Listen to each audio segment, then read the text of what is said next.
समुद्र एक बार जब अपना जादू चला देता है तो हमेशा के लिए अपने आश्चर्य के जाल में उलझाए रखता है।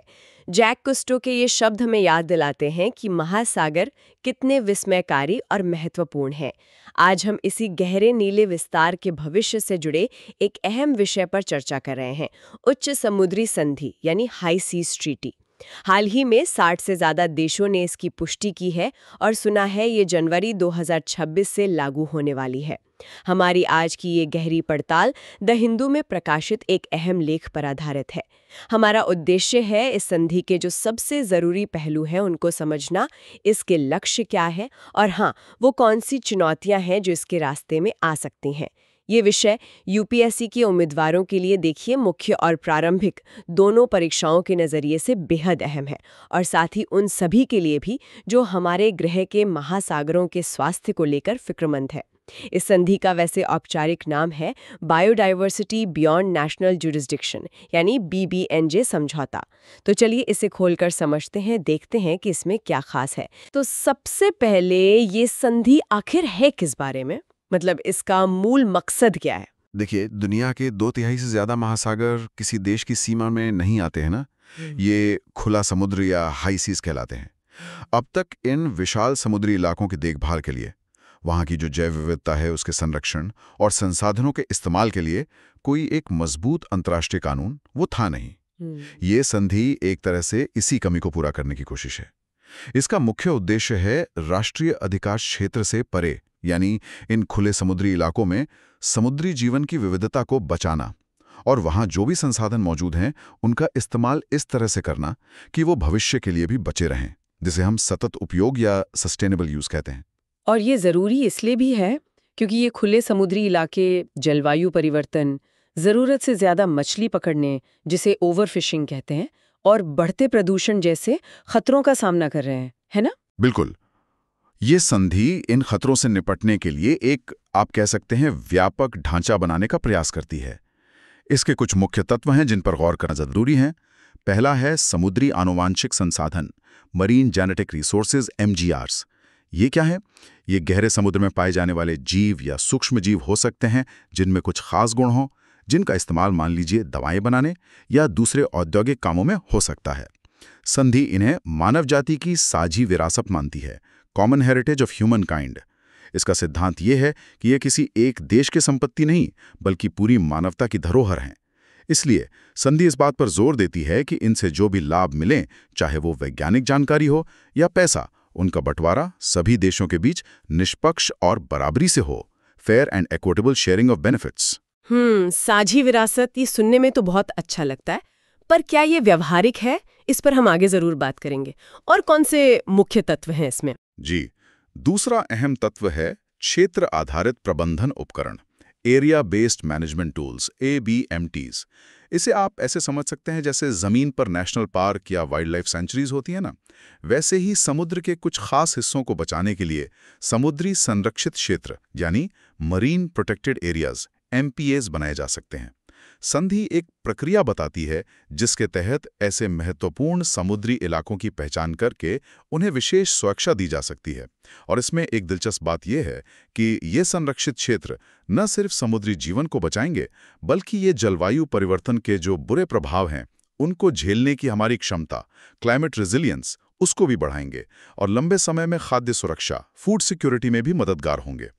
एक और महत्वपूर्ण पहलू यह है कि इन क्षेत्रों के प्रबंधन में सिर्फ वैज्ञानिक जानकारी ही नहीं, बल्कि स्थानीय समुदायों और जो स्वदेशी लोग हैं उनके पारंपरिक ज्ञान, इंडिजिनस नॉलेज, उसको भी महत्व देने की बात कही गई है। हाँ, ये तो वाकई महत्वपूर्ण है, विज्ञान और पारंपरिक ज्ञान का संगम।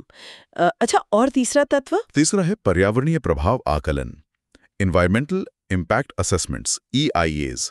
संधि ये कहती है कि अगर कोई देश या कंपनी खुले समुद्र में कोई ऐसी गतिविधि करना चाहती है जिससे वहां के पर्यावरण को नुकसान पहुंचने का खतरा हो, जैसे मान लीजिए गहरे समुद्र में खनन की कोई योजना है या कोई बड़ा निर्माण कार्य होना है, तो उसे पहले उस गतिविधि के जो संभावित पर्यावरणीय प्रभाव हो सकते हैं उनका गहन आकलन करना होगा, EIA करना होगा। ये इसलिए जरूरी है ताकि हम किसी भी गतिविधि को शुरू करने से पहले उसके नफा नुकसान को अच्छी तरह समझ सकें। खासतौर पर संधि संचयी प्रभावों पर ध्यान देने को कहती है। क्युमुलेटिव इम्पैक्ट्स मतलब कई छोटी छोटी गतिविधियों का मिलकर जो बड़ा असर होता है। और सीमा पार प्रभावों पर भी ट्रांसबाउंड्री इम्पैक्ट्स, यानी एक जगह की गतिविधि का असर दूर किसी दूसरी जगह पर पड़ना।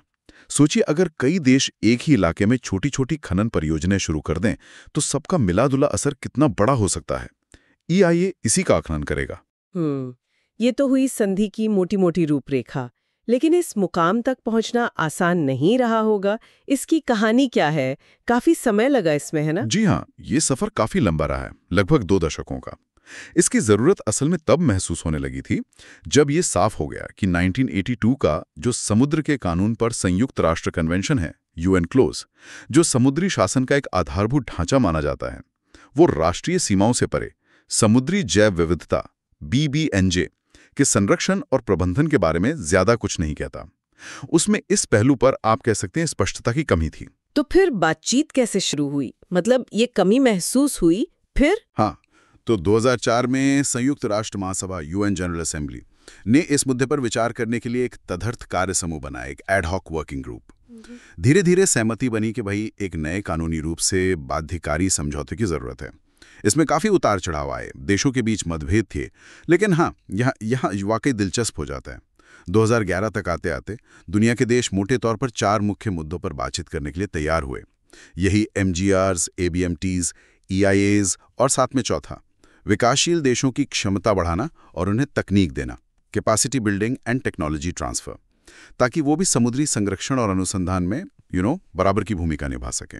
अच्छा, तो ये 4 पिलर तय हुए और फिर औपचारिक बातचीत शुरू हुई। हाँ, 2018 से 2023 के बीच 4 बड़े अंतर सरकारी सम्मेलन हुए, इंटरगवर्नमेंटल कॉन्फ्रेंसेस, IGCs। इनमें सदस्य देशों के बीच जबरदस्त बहस और कह सकते हैं मोलभाव हुआ। हर देश अपने हितों को देख रहा था, जाहिर है।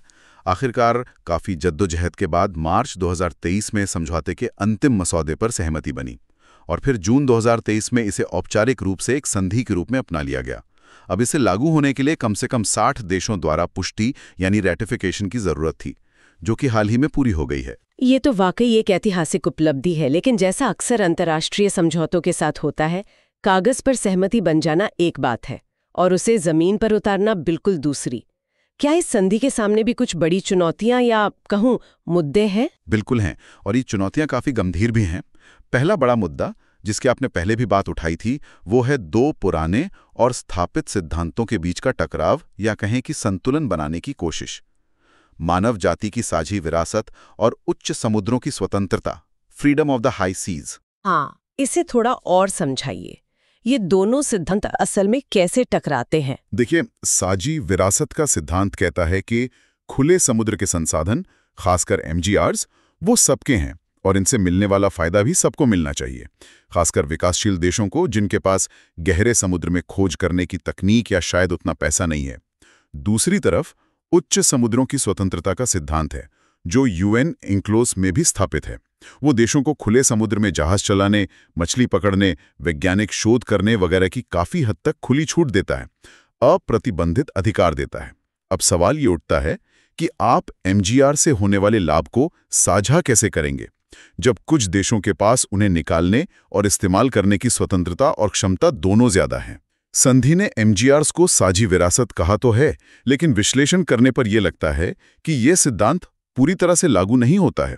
ये एक तरह का समझौता है, एक कॉम्प्रोमाइज, जिससे यह अस्पष्टता, एम्बिग्विटी बनी रहती है कि असल में खोज कौन करेगा, कैसे करेगा और फिर लाभ का बंटवारा होगा कैसे। और शायद इसी से जुड़ा है वो दूसरा मुद्दा जो MGRS के इस्तेमाल और बायोपायरेसी की चिंता से संबंधित है, जो विकासशील देशों की चिंता है। एकदम सही। विकासशील देशों को लंबे समय से डर रहा है कि अमीर और तकनीकी रूप से जो उन्नत देश हैं, वो गहरे समुद्र से कोई मूल्यवान जीव या जीन खोज निकालेंगे, उसे पेटेंट करा लेंगे और उससे बनने वाली दवाओं या उत्पादों का सारा मुनाफा खुद रख लेंगे, जबकि वो संसाधन तकनीकी रूप से तो पूरी मानवता का था।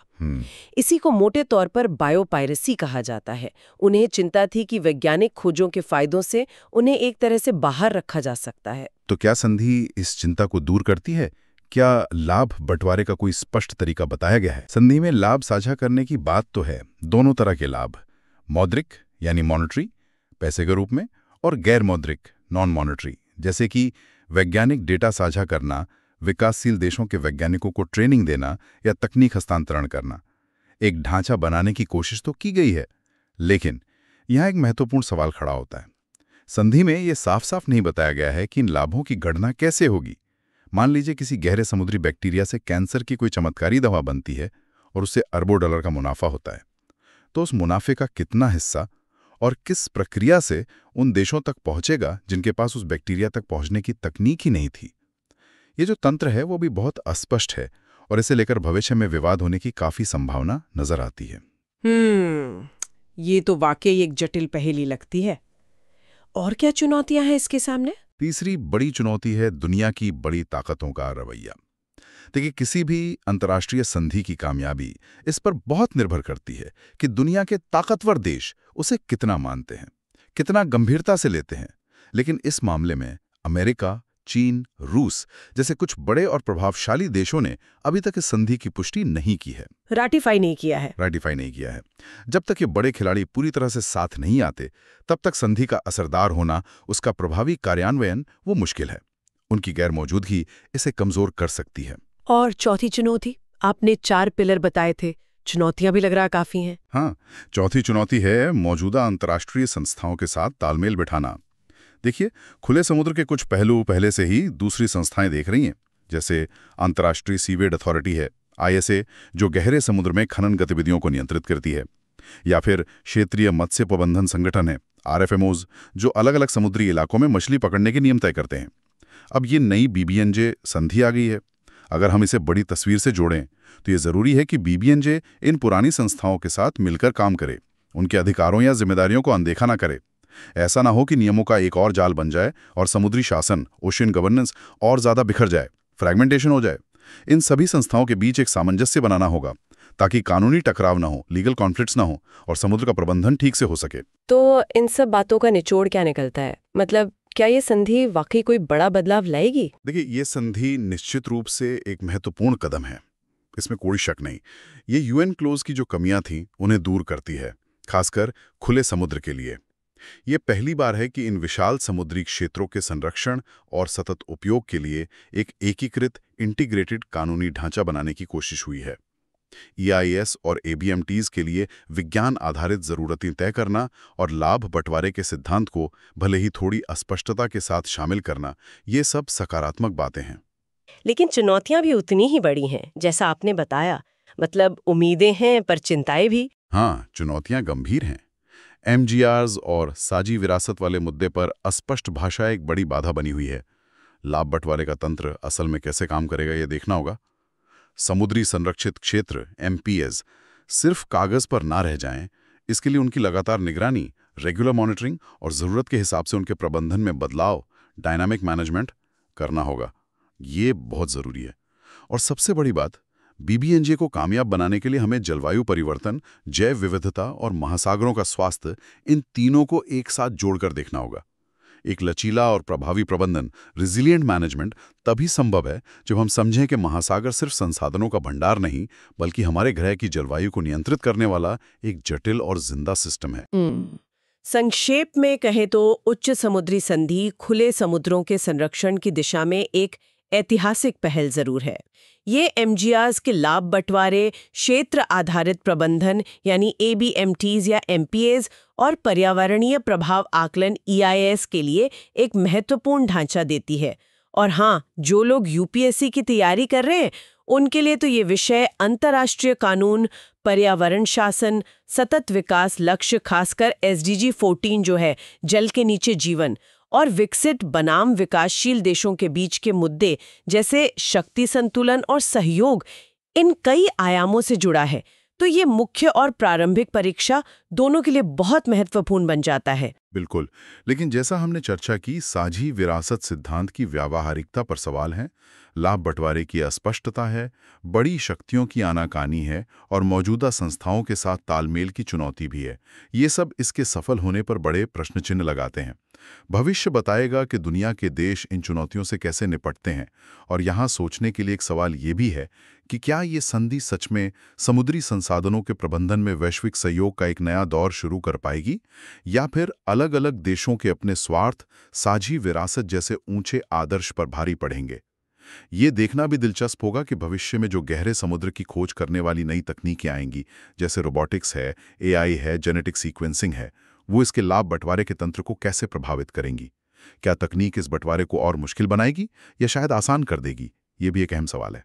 अगर आपको आज की ये चर्चा जानकारीपूर्ण और उपयोगी लगी हो, खासकर अगर आप यूपीएससी या किसी और प्रतियोगी परीक्षा की तैयारी कर रहे हैं, तो कृपया इसे लाइक करें, अपने दोस्तों और साथियों के साथ इसे शेयर भी करें। और हाँ, हमारे चैनल को सब्सक्राइब करना ना भूलें, ताकि आप भविष्य में भी ऐसे गहन विश्लेषणों से जुड़े रह सकें। अगर आपके मन में कोई सवाल है या आप इस संधि के किसी खास पहलू पर, जैसे भारत के लिए इसके क्या मायने हो सकते हैं या इसके किसी तंत्र पर और विस्तार से जानना चाहते हैं, तो नीचे कमेंट सेक्शन में हमें ज़रूर लिखें। हम कोशिश करेंगे जवाब देने की। आज की चर्चा को यहीं विराम देते हैं। हमारे साथ जुड़ने के लिए धन्यवाद।